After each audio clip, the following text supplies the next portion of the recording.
Welcome to the show. I'm Jason Whitlock, and I'll tell you why Odell Beckham Jr. may not be worth all the trouble.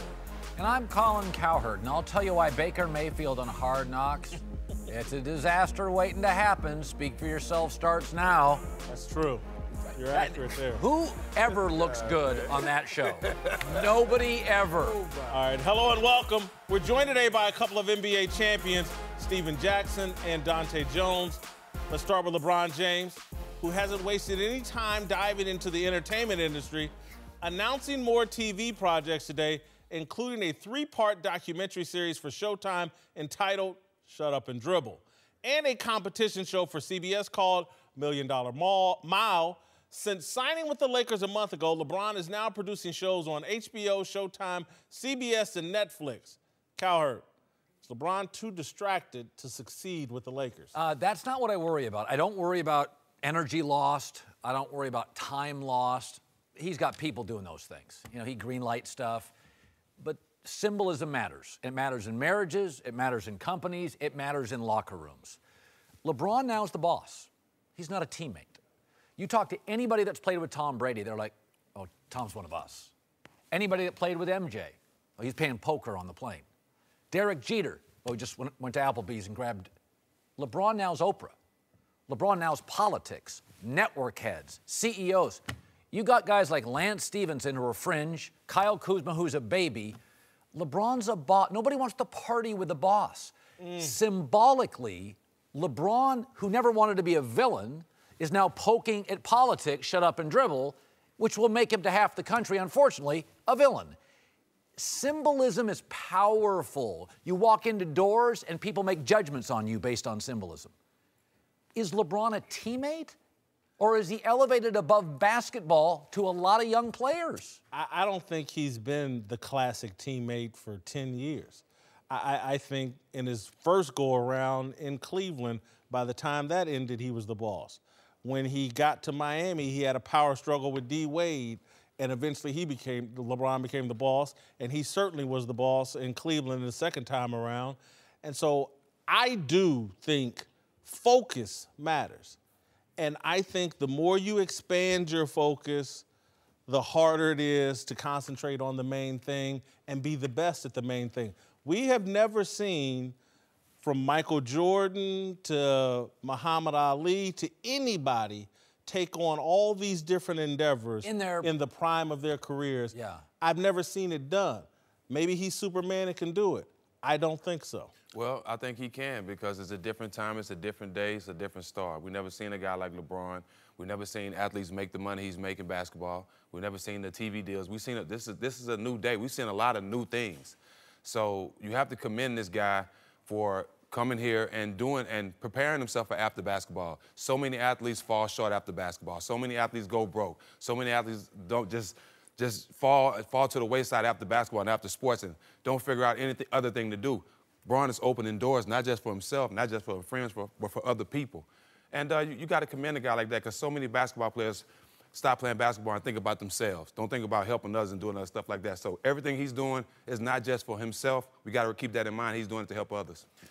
LeBron has done a great job of delegating and creating a company with Maverick Carter that is getting bigger. These are not new things. That company has been developing over time. They've had shows like The Wall, Survivor's Remorse, More Than a Game, Cleveland Hustle, Liberty City. This company has been in existence. So now that it's growing, has nothing to do with LeBron. He set the tone for the company, he set the foundation, and he's the head. He checks and balances, but is he in there developing content and watching film? I do not think so. However, your first point, Colin, LeBron James is a teammate. He's one of the best teammates I've ever had in my entire life, because he does things the right way. When he focuses on basketball, it's 100%. It's mind, body, and soul basketball. He has the ability to lead people in a way that I've really never seen before. When he locks in and shows people how to prepare, how to train, how to focus, how to study the game of basketball, there's nobody like him. He's been a great teammate for the past 10 years, and you've seen that from the output on the court. He's been to the finals, 8 years straight? And that's because of him as a teammate. Now, he may rub people the wrong way sometimes because of how hard he works and how much of a demand he puts on you, but that has nothing to do with his off-the-court endeavors. But he's not winning big in L.A. without a second great player. Okay. Kevin Love was a 25-13 guy. He was reduced to his valet in Cleveland. Chris Bosh told Kevin Love, this ain't easy, man. You become the other. Kyrie Irving hit the biggest shot in the NBA last 2 years, Game 7. An hour later, nobody cared. It's LeBron. He's got Kawhi's out there. Clay's out there. There are players. Jimmy Butler's out there. They're watching LeBron now. And basketball's culture in America has changed in 20 years. It's about you, the man. But when you play with LeBron, he the man. There comes a time in your career where you ask yourself, would you rather be known for winning or known for scoring or the individual statistics? Would you rather be known for being a champion, or would you rather be known for doing something at a high level and nobody knows about it? People remember the champions. They don't remember the leading scorer from the year 10 years from now. Kevin Love, he went from being on a non-playoff team and an all-star to being an all-star, being a champion, and somebody that you will remember. That city of Cleveland will always remember him. Minnesota, they may not remember him. I think you're right about LeBron's past. I just think Colin's point and mine is he's expanding more and more. When you start scrapping with the president publicly and you start, I'm starting a school with the Akron public school systems, all of that diminishes your focus. And that's not a knock, because what I'm saying, same thing Jim Brown has said. He retired early, Jim Brown, at 28, 29, because he was going to go be an activist and focus on other things. Kobe Bryant, again, Steve, I hear your point, but LeBron's not going broke. You know, he's made $500 million. If he blows that, that's on him. He's not the typical athlete. Kobe Bryant focused on his career for the entirety of his career and then said, I'm out and I'm going to transition into other things, and that's what he's doing. We'll see if LeBron can pull it off. We'll see. Kobe had bet his business ventures off the court. If Jim Brown had LeBron money, he would have made different decisions. It's a different age for athletes at this point. But it's a different time. And athletes are known to He was create struggling partnerships back in then. cities they play in all the time. It's a different time. It is a different time. It's a different and time. you can make different decisions. Just because you're making different decisions don't mean they're all going to work out. You're going to have to sacrifice something. This vision that we have here in America is the most immature vision in the world, that you can have it all. Trust me, at some point you're going to live long enough to realize you can't. Paul George chose Oklahoma City and Westbrook over LeBron. Oklahoma City. Mm-hmm. He's from L.A. Like, something was...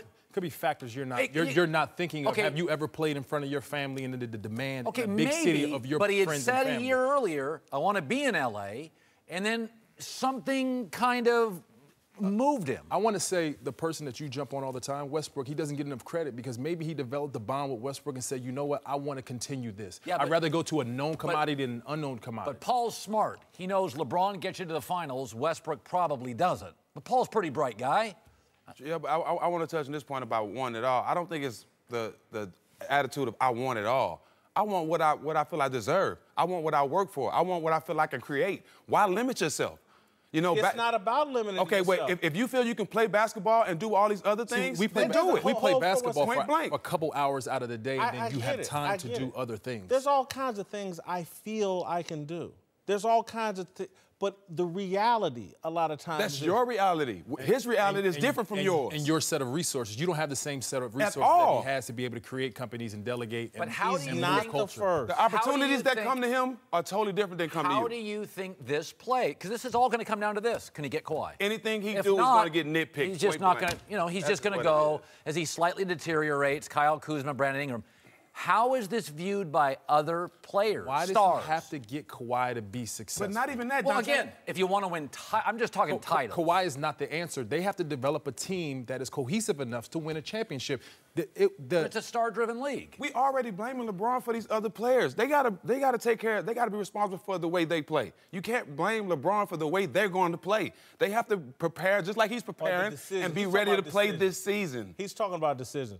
Period. I just want to go back to, I'm not LeBron James, Magic Johnson, any of those guys. But he has decisions to make on what he can and cannot do and live up to his responsibilities as host of the herd. I have decisions to make. Not the same. And we all get inundated with opportunities. You can't do them all. Everybody has decisions to make. your mother, my mother, anybody's mother who was involved in your success had tough decisions to make and sacrifice. It came about, and then there's mothers that think they can do it all. I can be in the club and I can be a great mother. And it don't work.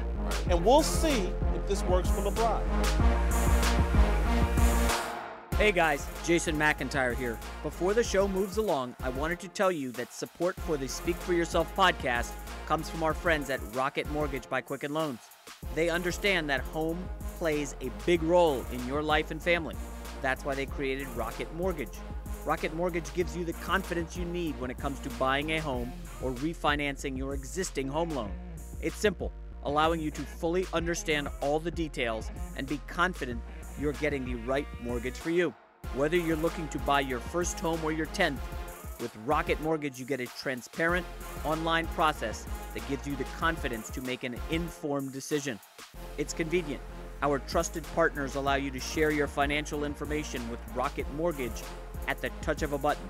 And in addition to getting a real mortgage approval in minutes, you can even adjust the rate and length of your loan in real time to make sure you're getting the right solution for you. Rocket Mortgage by Quicken Loans. Apply simply, understand fully, mortgage confidently. To get started, go to rocketmortgage.com/speak. Equal housing lender, licensed in all 50 states. NMLSconsumeraccess.org, number 3030. All right, welcome back to the show. That was one of the stars of Last Chance U on Netflix, the third season. It features a relationship between Independence Community College head coach Jason Brown and quarterback Malik Henry, who is a 5-star recruit coming out of high school, went to Florida State, left Florida State, ends up at ICC, and somehow we found the one highlight from the show where Jason Brown actually looks sane and is saying positive things about a young person. But I'm honored to be joined by Malik Henry and his dad, Marshall Henry. Thank you guys both for being here. I got to be honest with you guys.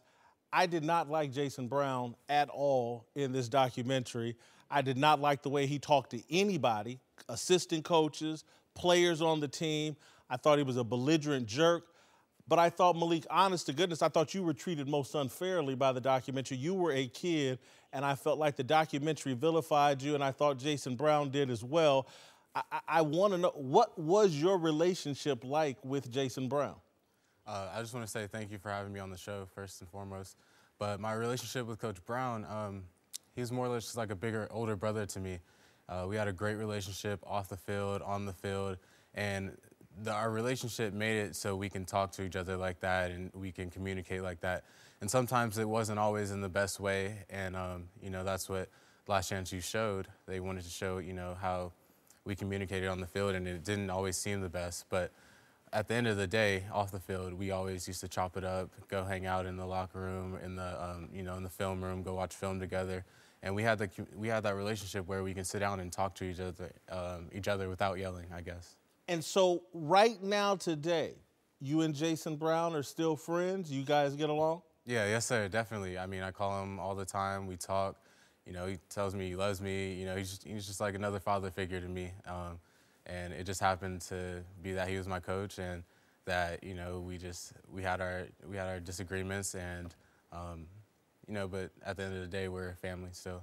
I watched all 8 episodes, probably took me 2 days. Have you seen all of the Netflix documentary Last Chance U, the 3rd season? And if you haven't seen it all, have you seen it? How do you think you came across in the documentary?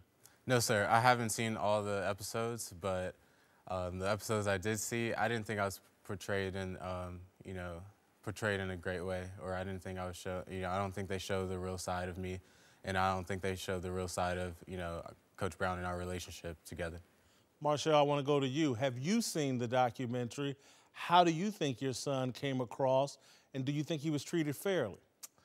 I have not seen the entire 8 episodes, but I've gotten snippets of most of them. I think the episode showed what it showed. Things happened.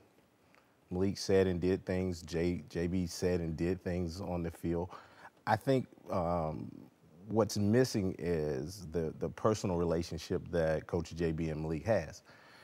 Malik considers more of a father, son. I consider it more of as a big brother, little brother. And, Jason, Coach Brown wasn't acting. That's who he is. Like it, love it, hate it. It's just who the guy is. And, I think there were times based on things that Malik was going through at the time, he showed his frustration on the field. I don't think, and I haven't seen all the episodes, but I don't know of any episodes off the field that Malik had. I don't think there were any. I would have known. I'd have got that phone call. So I think it was a good relationship that just wasn't portrayed in its entirety. I think that's the feeling I had watching it, like there's got to be more to Malik Henry than what I'm seeing here.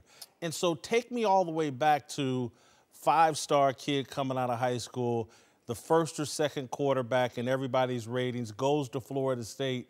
What happened at Florida State? How did Malik even end up at ICC? It's a long story, but I'm gonna try to give you the 30-second version.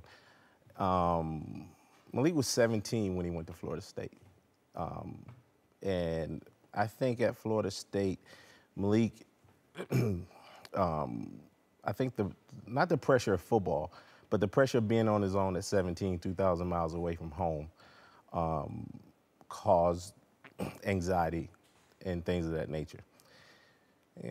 People always ask me, well, what happened to Malik at Florida State? Well, he got kicked out of school. Malik didn't get kicked out of Florida State. Let's start there. I want to get rid of some of the rumors. Malik did not get kicked out of Florida State. Jimbo and I had a very good relationship. I think when the season started, we found out Malik's grandmother had cancer. His grandfather had a stroke. Malik's very close to his grandparents. Malik wanted to come home. It's like, no, you got to stay in school. You got to play football. And I think the anxiety of those things, along with now he's in school, now he's vying for a starting position at quarterback. I just think the pressure of those things, not football, those things kind of started the snowball rolling of the anxiety. The anxiety led to, I think, a state of depression, and I think it spiraled out of control at that point. And at that point, around November is when I went down I think I was going to a game or to a practice or something to that effect. And Jimbo and I sat down and talked, and it's like, we gotta figure out what we're gonna, Malik, he's struggling down here. And I made a decision that after seeing him and talking to Jimbo, all right, we got to get him out of here. And Gotcha. we did. And that's how he left Florida State. I hear your dad point to anxiety. And when I'm watching the documentary, I think, and I call my friends after I've seen it all, and I say, I don't think Malik Henry wants to play football. I think Malik Henry wants to play baseball. I think that his talent in football makes him think he has to play football, but I just don't see a kid that's happy playing football. Do you love the game? Is this the game you really want to play? Yes, sir. I battled with that decision probably a long time ago before I went to Independence, and probably still when I was at Independence, I was battling with the question of, do I want to still play football, or do I want to continue on and continue, go to another school and play and really show everybody what I can do, or do I want to go play baseball? And I love baseball. It was my first sport, and it's probably one of my favorite sports to watch.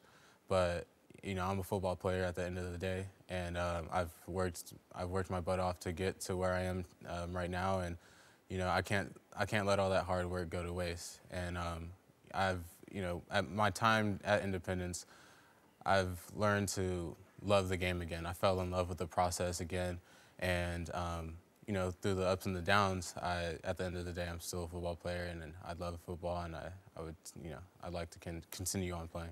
Marshall, not to be disrespectful, but I got to ask real questions. The end of the documentary, the last episode, there's a scene, you, Malik, a trainer sitting at a table having lunch, I think in Orange County or somewhere in California. And I came away with Marshall wants this more than Malik. Marshall wants his son's football career more than his son does. Are you a helicopter parent? Do you feel like you're putting pressure on Malik to play the game? You know, it's funny. I'm not sure about which scene you're referring to, but to answer your question, I've heard that comment made about me on several occasions about being a helicopter dad. And I'll be honest with you, I find it amazing that when a black father tries to make sure his son is doing well, in whatever the circumstances are, I don't enable him, but if he needs my help, I'm there for him. Malik bounces things off from me. Dad, what do you think about this? What do you think about that? And I give him my opinion. You know, while Malik was in high school, I made the decisions for Malik, consulting him about what he wants to do. Malik, and to go back just a second, you know, Malik got beat up in the media and internet about going to IMG and then leaving IMG. Well, Malik never wanted to go to IMG. Malik and I had a huge fight about going to IMG. He didn't want to leave his friends. He didn't want to, you know, he had just established himself at Westlake. He didn't want to go. I told Malik I think that was his best move football-wise. Jimbo had asked to bring Malik down to IMG. The coach at the time was a FSU guy, recruited Malik to IMG, and Malik fought me tooth and nail. I had to sit down with his mother and say, hey, listen, this is in Malik's best interest. And Malik was 15. 15-year-olds don't make decisions in my household.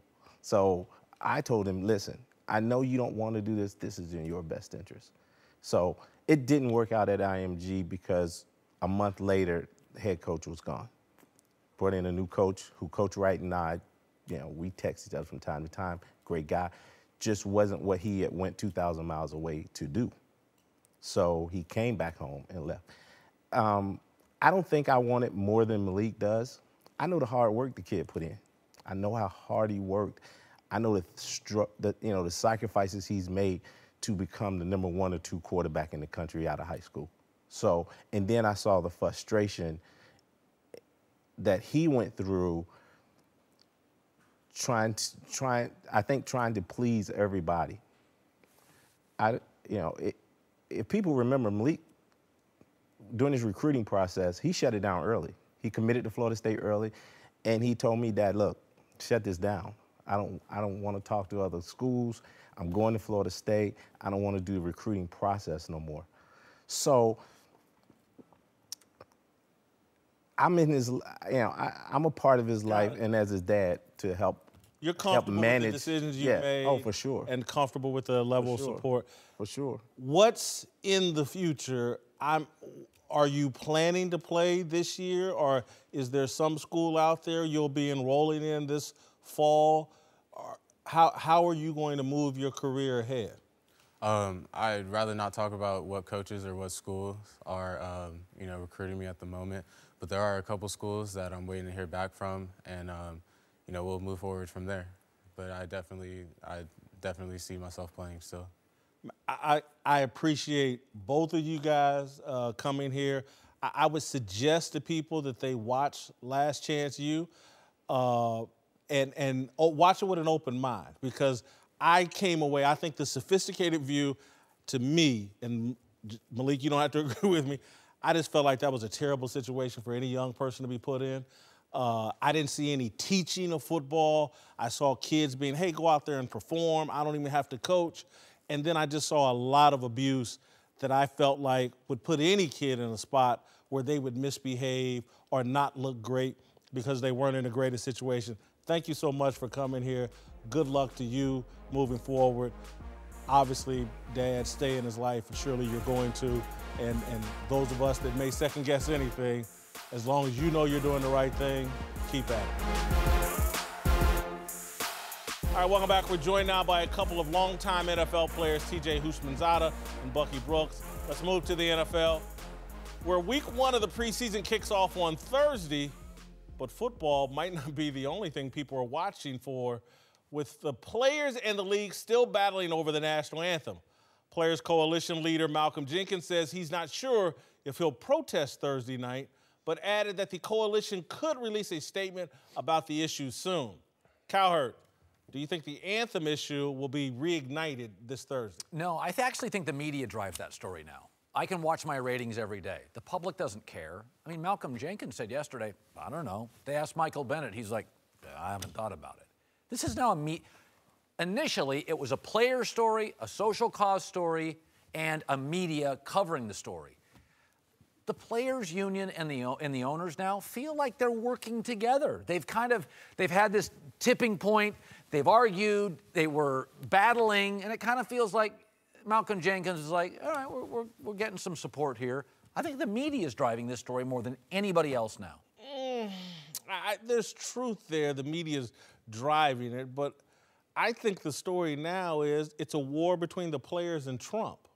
And so I do think there's a chance something's going to pop off Thursday because, you know, we have our troller in chief, and then we have the people that are easy to be trolled, a handful of NFL players, and some of the other, basketball players, a handful of them that are easy to be trolled. And so they just troll each other back and forth. And so I think there's a chance that a handful of NFL players will troll the president and try to reignite the national anthem, see if they can provoke a response and gain a couple thousand Twitter followers. And so, yeah, I kind of expect something to happen. I think it's kind of moved beyond the field. I think players have kind of grown tired of having to deal with the questions in the media. I think they've now started to use different means to get their message out. Torrey Smith down in Carolina. Last week they did Schools Not Prisons, had the shirt on during the media calls. A lot of the things that we've talked about on here, rather than talk about the anthem, find other ways to get the message out. I think guys are looking for other means to get what the intended message is out to the masses, and I don't think we'll see anything pop off on Thursday when it comes to the anthem. So I actually agree with Colin, to be honest with you. The media is driven this, but I honestly believe there's going to be some lone wolves that kind of want to, as you said, gain some social media followers. I talked to somebody about this today that's deeply involved in this situation, and all he kept saying was, we're working on a solution. We're working on a solution. So I really don't believe anybody will, as a team, cause a scene, so to speak, or kneel or put a fist up or what may not. They're working on a solution. That's all he kept saying. We're just trying to work on a solution that satisfies both sides. And you will get a couple guys that, I'm going to do what I want to do. And you'll probably see that, but they better be starters and they better be really good players, because if not, you won't see them again. Because this is not the time. It's not a time in terms of the preseason. Unless you're one of those 15 guys that are firmly entrenched on the squad, you have other fish to fry. You're trying to make sure that you put yourself in a position to earn a roster spot. You don't want to do anything that detracts from that. And in this climate, if you're a bubble guy, you can't take the chance of doing something. That's a really good If you're point. a bubble guy, you might as well go home if you're going to do something, because you're getting cut the next day. Then I think, and I think you've made some persuasive points, but I expect a T-shirt explosion on Thursday. I think we'll see organized some kind of message, pregame T-shirts, and all that stuff will probably be appropriate and rather harmless and not polarizing for fans. I guess I'm kind of wishing and hoping that they go the Torrey Smith route. But part of me, when I read Malcolm Jenkins' comment saying, I'm not sure what I'm going to do, ask me tomorrow or whatever, I'm like, well, hold on, man. I've already heard from you on this. When they gave you $90 million to fund your organization, you said you were done. How did we get here to where, well, I got to make a game time decision? And again, to me, I go back to this trolling thing and people in love with, oh my God, the president may tweet about me and I'll get a bunch of press off that. It's just too tempting for a lot of people. All right, to a different kind of protest with Aaron Donald still holding out after not getting the long-term deal he's been seeking for 2 years. But he's not the only superstar wanting a new contract. Conflicting reports swirling about the progress of Odell Beckham Jr.'s talks with the New York Giants, though Odell says he's optimistic a deal will get done. Whitlock, which one of these guys, the star receiver, the star defensive lineman, is more important to their team? Look, I'm sure I have a bias here because I'm going to go with the defensive lineman who's right in the middle of the defense. I think all great defenses in the old era, but when they used to allow you to hit, and they still occasionally let you hit in this league, it's all built straight up the middle. Your two tackles, your middle linebacker, and your safety, to me, that's where I wanted my defense the strongest. And Aaron Donald is a force in the middle of a defensive line that collapses a pocket, makes edge rushers better, makes your corners better, makes everybody better. To me, it's Aaron Donald. I would have said that most of my life, but we are seeing something in the NFL. Multiple receivers getting massive money, and there's a reason for it. Guys like Andy Reid have figured it out.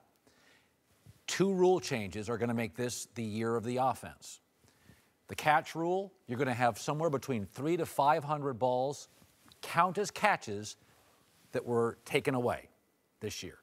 300 to 500? How many games? 1 a game? 2 a game? That's how many have been taken away. And by the way, 50 of them will be touchdowns. Secondly, that's eight. Check your math. Okay. Okay. The catch rule for the last 15 years has been an anti-receiver rule. It is now flipped to a pro receiver rule. The second rule, the helmet rule, that is going to be a penalty, first down offense. You're going to see 400 first downs, drives extended on the helmet rule hit. GMs have figured this out. GMs over the last 4 months have said, we got to pay these receivers. It's flag football now.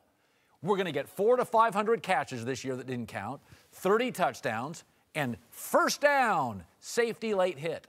I think all these guys, look at the numbers, the guaranteed money for receivers in the last 4 months. It's quarterback money 3 years ago.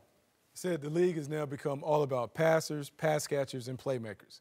As much as I love to see good defense, the smart people have figured out play offensive football and make it an arena league game.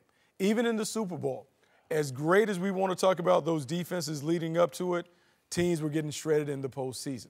I think it is a copycat league. People saw how Philadelphia took apart the New England Patriots. The New England Patriots took apart the Philadelphia Eagles, who were third in defense. They're saying, we're going to open it up, we're going to put the ball in the hands of the passers, and we're going to give it to the playmakers on the perimeter. Follow the money. All those wide receivers, 16 million plus, you're only going to see more people commit to throwing the ball all over the yard. There's a reason why people are hesitant or hesitating to pay the rushers. It's because no matter how good those guys are, I don't know if they really impact the game. Khalil Mack, Aaron Donald, the numbers are nice, but do they really make an impact on the game when it matters? I think people are skewing towards offense over defense, and that's the way the game is going. Well, to answer the question, I'll say Odell Beckham is more important. And the only reason I say that is because the Rams have Ndamukong Suh now. If they didn't have him, it's a landslide that Aaron Donald is more important. The reason Aaron Donald isn't getting paid, he wants quarterback money. Yes. And so that's why he wants quarterback money, whereas Odell Beckham is trying to get quarterback money from 3 years ago. That's the difference. Anytime you can force them to run east and west and not north and south, which Aaron Donald forces you to do, you're more important. I'm a receiver. As of right now, Odell Beckham is more important, but that's because the Rams have another great D tackle in Ndamukong Suh. If he wasn't there, it would be a landslide that Aaron Donald is a more important player between these two. I almost, and literally, and y'all think I'm joking, I almost shed a tear when Bucky was talking about how soft they've made this league and how they've de-emphasized everything. Both of you all are right. They have turned this into 7-on-7 highlight football. Having said that, I think Aaron Donald's unique skill of getting to the quarterback from inside the defense, I think is still highly, highly valuable. It's what I think different than Khalil Mack, where you can. He puts pressure in your face. The quarterback sees that right away. Right away. Whether he hits you or not. It is funny because when you talk to scouts, you talk to general managers, the old school model is still there. Man, I want an inside pass rusher, someone that can affect the game. But the way that it's going, the rules and the way quarterbacks are, we're looking at these older quarterbacks that can beat you with their mind. They're getting the ball out of their hands before the guy can make an impact. It is changing the way that we're thinking about team building. I just believe we're going to continue to see people give the money to the pass catchers because they believe they bring a bigger impact to the game. TJ Hushmanzada, Bucky Brooks are back. Let's move to Cleveland. I was right on the accuracy thing. Where the Browns will make their debut on HBO's Hard Knocks tonight. I'm watching, baby. Fair to assume that much of the action will revolve around first overall pick Baker Mayfield, you think? Who's never shied away from the spotlight or the camera. His outsized personality sometimes gets him into a little bit of trouble. Whitlock, will Hard Knocks be a distraction for Baker touchdown maker? A distraction? No, it'll be something he will embrace. I don't think he's going to look good because I don't think Hard Knocks is in the business of making these outsized personality, unproven players look good. Right. So, look, the guy's going to be getting beaten out probably by Tyrod Taylor throughout this whole process, and he'll be delusional about it and still have this huge outsized personality and confidence that won't fit with the fact that, no, you're the #1 overall pick and you're getting beat out by Tyrod Taylor. So I don't think it'll be a distraction. I think it's something he'll look forward to, but it's not going to make him look good. Listen, Jared Goff is a vanilla personality. He looked bad. Yeah. Remember that? You're like east-west, north-south, couldn't figure it out, took his shirt off. You're like, ugh. I mean, and he's a guy that literally, seriously, he avoids publicity. He lives in L.A., and he's the quarterback of the Rams. He's invisible in Los Angeles. Listen, tell me a relationship that got stronger after a reality show. Kardashians have run through several guys. That's what reality shows do. They separate, they divide. I honestly don't know. Are the Jenners still married, Caitlyn Jenner? I don't know. I just think reality shows they want dynamic, combustible. It started with MTV's Real World. They ply you with alcohol. They want stories. They don't want to walk in. Listen, Jeff Fisher and Jared Goff are not big personalities. That thing was a fireworks show. I think it's trouble. I think for Baker Mayfield, I don't think it'll necessarily be a distraction. It'll be another thing that he's involved in. Look, he had the docuseries that's aired on this network where he likes the life. He likes the lights. He likes all the fanfare that comes along with it. I think it would be interesting to see him behind the scenes and how much work he actually does. I think for him, it won't be a distraction. Some of the other guys, I'm more worried about the other guys on the team, the fringe players, the guys that we don't know about, who may try and use this as a step-off, a launching point to something bigger and better. The Browns have been a dumpster fire for the last 4 or 5 years. I'm curious to see how this all plays out. It's going to, number one, they're going to try to focus on Baker Mayfield because he was the #1 pick. He has that personality to where he's good for TV. Look like he's made for TV. If you want it to be a distraction, it's going to be a distraction. Everybody knows there's cameras around. Everybody's going to watch what they're saying. Everybody's going to look to see if that mic is in the room. They're going to be aware of it. He seems like he understands this. He did the docuseries, so he kind of has an idea of what's going on. They're going to try to feature him. They're going to make him a star of the show if they can. And if he gives them the information and makes it a distraction, then that's what it's going to be. But if I was a player and I was a fringe player, oh, man, the guys that are fringe players, being on Hard Knocks is going to push you. When you're tired, it's going to push you because you know it's on camera. You know they can possibly show this on TV. It pushes guys. When you have cameras around, you're going to go harder. That's just the reality of it. Cameras do change people. They just do. They say the eyes in the sky never lie. But that's not true when it comes to HBO or any of these networks. They don't lie to coaches, the eyes in the sky. But when you're turning over your personality to be framed by reality TV show producers, an edited version, they get to frame you up. They get to sit in the room and say, how are we going to make this person look? We can leave this out or we can put this in. That's the risk for Baker Mayfield and, to be quite honest, for Hue Jackson. Another guy, and to Todd Haley. You're talking about 3 of the biggest egos, quarterback, offensive coordinator, and head coach.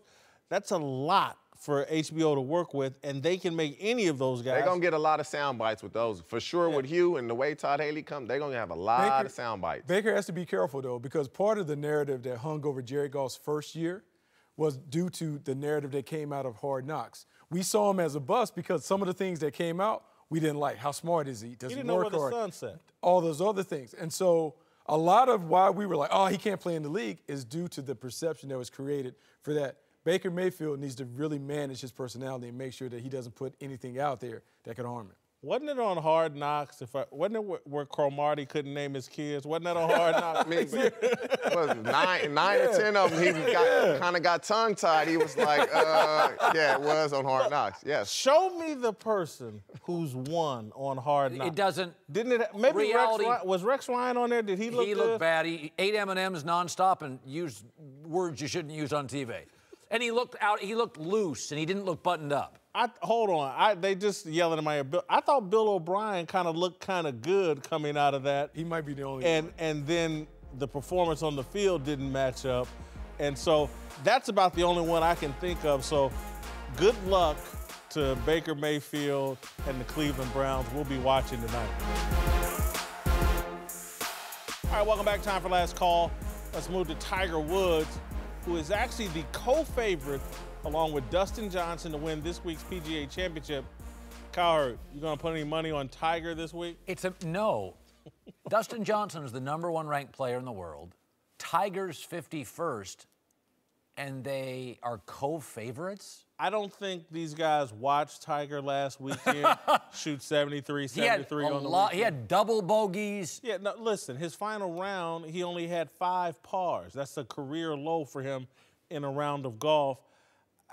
Someone just finally wrote a story on Tiger and his performance at the end of rounds. His club speed slows down. Yes. He's worn out. He's not finishing well on those last 3 or 4 holes. I set it off of spec, and now someone's actually written and studied it. Yeah, no, it is interesting, and I don't know if it's golf analytics. I think people have been slow to acknowledge he's a bad Sunday player. Tiger is he is a baseball team with a bad closer. But on Thursday, Friday, Saturday, and Sunday, those last 2 or 3 holes catch up to him all the time now. He gets tired and worn out. He's old. All right, to New York, where Jets coach Todd Bowles says he might wait until after the preseason finale to name his starting quarterback from a crew of Josh McCown, Teddy Bridgewater, and rookie Sam Darnold. Cowherd, should Bowles just get it over with and start your boy Sam Darnold? No, he's been there a week. Make him earn it. What? He didn't have to earn any praise from you. It took him like 2 practices, and you were calling him the greatest thing since Joe Namath. I think he is their next Namath because I think he has great potential, but I wouldn't hand it to him now. First of all, there's no way he is ahead of these guys in terms of playbook knowledge.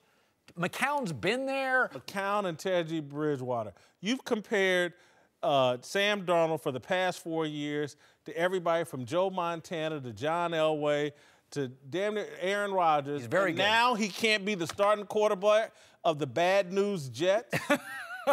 I just think we're rushing things. He's only 21. He's the youngest quarterback of all those drafted with the fewest starts.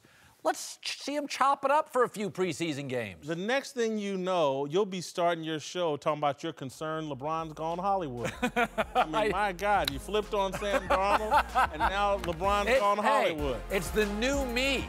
It is the new me. I like the new me.